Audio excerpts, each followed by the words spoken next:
Ushbu podkastimiz davomida Jahongir bilan birgalikda startap nima? Startap bu yangi g'oya asosida yaratilgan innovatsion loyiha. Startapni oddiy biznes deb o'ylaydi. Kelajakda albatta katta bir kompaniyaga Startaplar juda ommalashib ketdi. innovatsiya va tez rivojlanish. Uni qayerdan va qanday boshlash kerak? Albatta biz yoshlar tomonidan yaratiladi. Bugun vaqt ajratib kelganingiz uchun kattakon rahmat.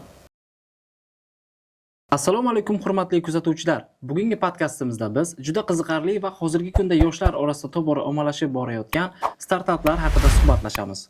Bugungi mehmonimiz Buxoro davlat texnika universiteti startap va innovatsion loyihalar koordinatori Jahongir Fazliddinov. Ushbu podkastimiz davomida Jahongir bilan birgalikda startap nima, uni qanday boshlash mumkin va talabalar uchun qanday imkoniyatlar borligi haqida suhbatlashamiz. Assalomu alaykum Jahongir. Bugungi podkastimizga xush kelibsiz. Assalomu alaykum Alisher. Podkastga chaqirganingizdan juda ham xursand bo'ldim.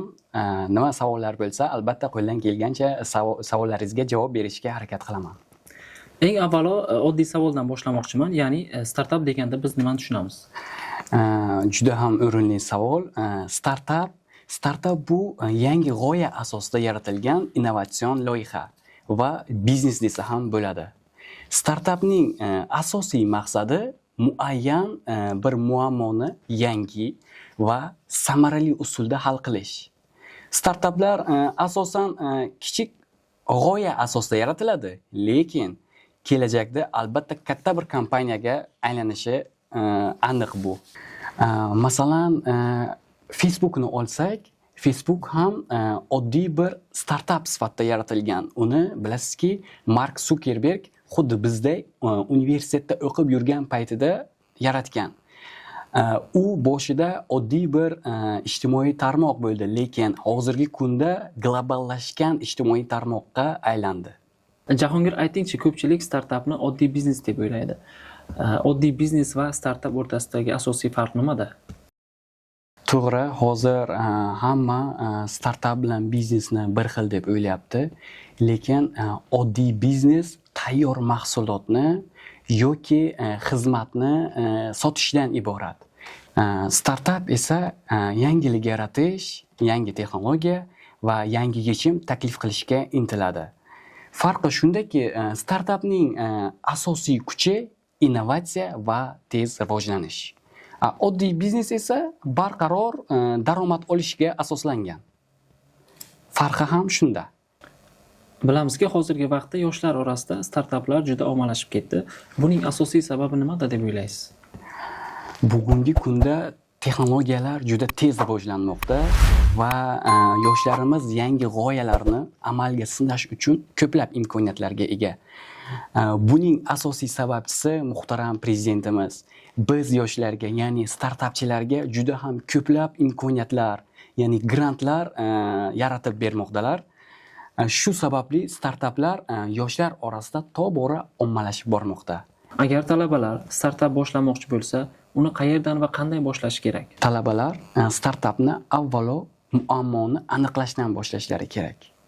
Atrofdagi odamlar duch kelgan muammolarni ko'rib, o'sha muammolarga innovatsion yechim orqali startap qilishlari kerak. Buning uchun ularga jamoa kerak. Uni jamoani shakllantirish kerak va kichik tajriba orqali loyihalarni amalga oshirishlari kerak. Bilasizmi, kelajakni o'zgartiradigan g'oyalar albatta biz yoshlar tomonidan yaratiladi. O'sha uchun talabalar muammoga ko'proq urg'u berishlari kerak. Muammo bor joyda albatta yechim topsa bo'ladi. Ko'pchilik startap boshlash uchun katta mablag' kerak deb aytadi. Aytingchi, startap uchun eng muhimi mablag'mi yoki yaxshi g'oyami? Juda ham hozirgi kunda kerakli savolni aytdingiz. Startap boshlash uchun eng avvalo yaxshi va foydali g'oyani o'zi yetarli. Dastlab katta mablag' bo'lmasligi mumkin. Keyinchalik investorlar, grantlar va tanlovlar orqali moliyalashtirish imkoniyati paydo bo'lishi bu aniq. Rahmat javob uchun. Startaplar jamiyat va iqtisodiyotga qanday foyda keltira oladi? Startaplar yangi texnologiya yaratadi va asosiysi yangi ish o'rinlar ochadi. Bu albatta iqtisod rivojlanishiga katta hissa qo'shadi. Bundan ham tashqari startaplar odamlarning kundalik hayotidagi muammolarni hal qilishga katta yordam ko'rsatadi. Jahongir, bunga biror misol keltira olasizmi? Masalan, oddiy qilib aytganda, vaqtida taksi to'xtatmoqchi bo'lsa yoki taksi xizmati kerak bo'lganda ancha bir biz masofani bosib o'tib taksi kutardik, ya'ni bir joydan ikkinchi manzilga borishimiz uchun.